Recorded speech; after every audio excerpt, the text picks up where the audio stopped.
Welcome to Money and Tech. I'm Jered Kenna. We're speaking with Patrick Murck, General Counsel of the Bitcoin Foundation, for his take on the guidance released today by the Texas Department of Banking. Earlier, they said the exchange of one cryptocurrency for another cryptocurrency is not money transmission, and that because cryptocurrency is not money or monetary value, the receipt of it in exchange for a promise to make it available at a later time or different location is not money transmission. This includes intermediaries who receive cryptocurrency for transfer to a third party and entities who, akin to depositories, hold cryptocurrency on behalf of customers. To me, it sounds like they've actually clarified how virtual currencies fit in with existing law. Is that a first? Yeah, I don't know that any other state has actually come out and publicly clarified how their statutes apply and how their rules apply to Bitcoin businesses. So that's a very positive thing. Patrick, as a non-lawyer, I'm always concerned that there's something buried deep in there that could actually pose a problem. Is this as much clarification as it seems like? No, this is actually, it really is.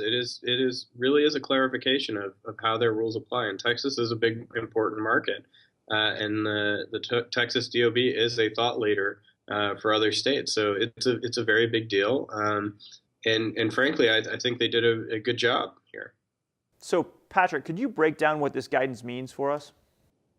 Yeah, so I think they actually did a really responsible thing here, which is that they are applying their state money transmission rules to the classical definition of money, which is fiat currency, sovereign currency, not Bitcoin, which is an apolitical currency digital asset. You know, we're still unclear on what Bitcoin is, but we do know that it's not sovereign money or fiat currency. So they were applying the rules strictly to fiat currency, which is what they were intended to do. On the Bitcoin side, they're saying that their rules don't apply here, at least not yet. If they want to apply rules to the Bitcoin space, they're going to have to seek legislation and new statutory authority to do that. I think this is a really responsible thing to do, and I think it's a fair interpretation of their regulations and their statute. So how does that apply to a Bitcoin business, Patrick?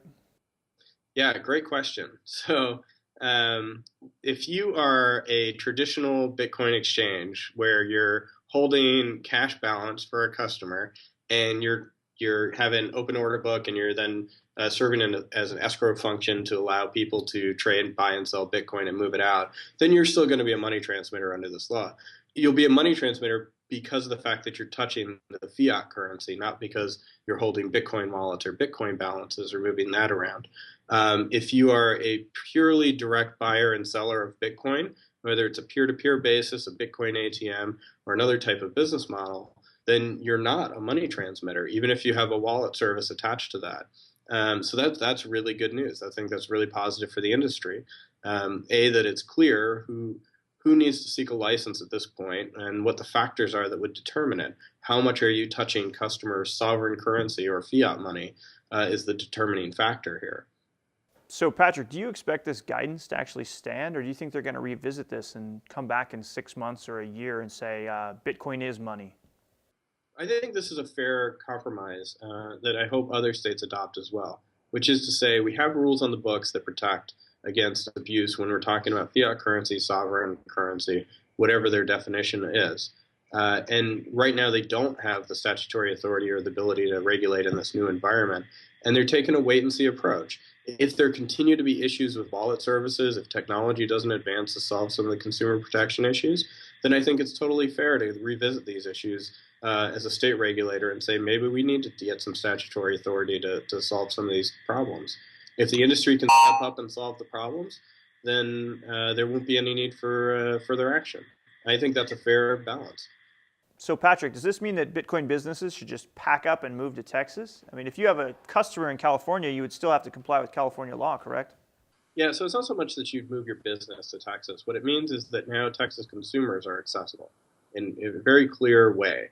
So if you operate an online direct buy and sell type Bitcoin service or a Bitcoin wallet, then you know that you can now have access to the Texas market and consumers in Texas without having to worry about applying for a license or going through jumping through those hoops. If you want to set up a Bitcoin ATM, you can put it in Texas now. And you don't have to worry about being a money transmitter so long as you're not essentially acting as an escrow function between, say, Bitstamp or another provider. So, Patrick, did you actually expect to get clarification like this from one of the states? This is what I was hoping to hear from some of the states. I think again, it's a really technologically neutral guidance. It allows for innovation in Bitcoin and digital currency and decentralized systems generally, and it protects consumers where the state has a mandate to protect consumers. So I think it's a very, very positive outcome, and I'm heartened by it. And I hope we continue to see this. This is exactly what I've been asking for from state regulators. So it's hard to complain when they do it. Thanks for coming on the show, Patrick. We really appreciate it. Yeah, thanks for having me, Jered, and hope to talk to you again soon. To see the Texas Department of Banking memo in full and more updates on financial tech news, check out moneyandtech.com.